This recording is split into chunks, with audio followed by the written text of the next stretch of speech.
తెలుసుకుందాం. మరి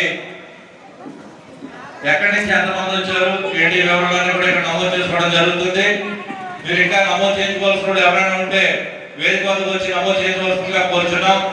మీకు ప్రాధాన్యత ఇవ్వబడుతుంది. తర్వాత మళ్ళీ మేము చాలా దూరం నుంచి వచ్చామండి, మమ్మల్ని గుర్తించలేదు, మీరు పట్టించుకోలేదంటే మేము ఏమి చేయలేము.